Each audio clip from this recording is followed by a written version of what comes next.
नेता उसे कहा जाता है जो मोहम्मद साहब के विचारों पर चलते हैं, उसे ही इस्लाम जगत के नेता कहा जाता है।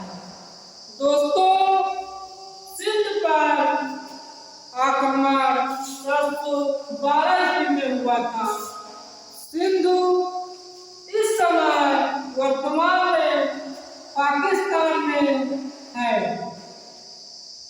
इसी रास्ते से ही अरब वाले व्यापार करते थे, तो इसी रास्ते में पाकिस्तान में सिंध नामक जगह पर व्यापारियों की लूट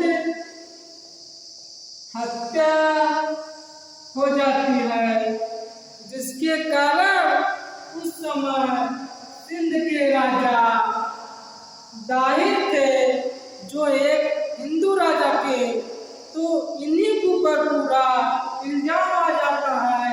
तो उस समय खलीफा जो थे वाहिद, उन्होंने सिंध पर आक्रमण करने के लिए अपने इराक के गवर्नर हल्लज्जाज को आदेश दिया।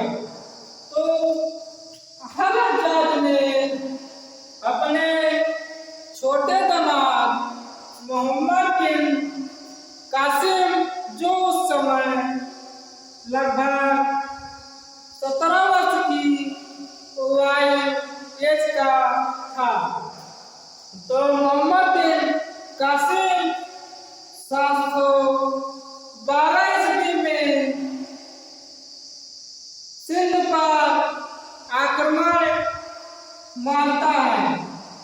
उससे पहले वह देवल बंदरगाह को जीतता है, तो सिंध को 712 ईस्वी में जीतता है। उस समय यहाँ का राजा गाय का जो हार जाता है, तो इसी की जो 2 पुत्री थी, परिमल देवी और दूसरी सूर्य देवी, वो इसी के साथ मोहम्मद बिन कासिम रेप करता है। रेप करके इसे जब खलीफा के पास ले जाता है, तो खलीफा उसे मोहम्मद बिन कासिम को फांसी की सजा देता है। खलीफा कहता है कि इस्लाम धर्म ये नहीं सिखाता है कि किसी के साथ आप अत्याचार उसकी बेटियों के साथ करिए। इसीलिए मोहम्मद बिन कासिम को फांसी की सजा सुना देता है।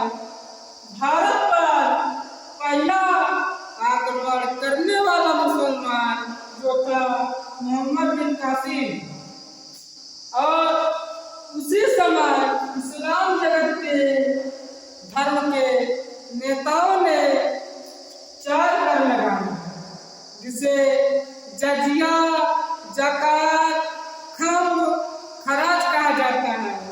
जजिया जो हिंदुओं को ऊपर लगाया, लेकिन 5 लोगों को छूट दिया, जैसे वृद्ध,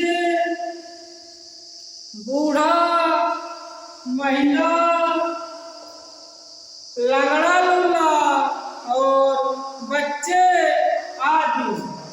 और ज़कात धनी मुसलमानों के ऊपर टैक्स लगाया, और खम्ब मतलब लूटा हुआ धन के ऊपर टैक्स, और खराज मतलब भूमि कर।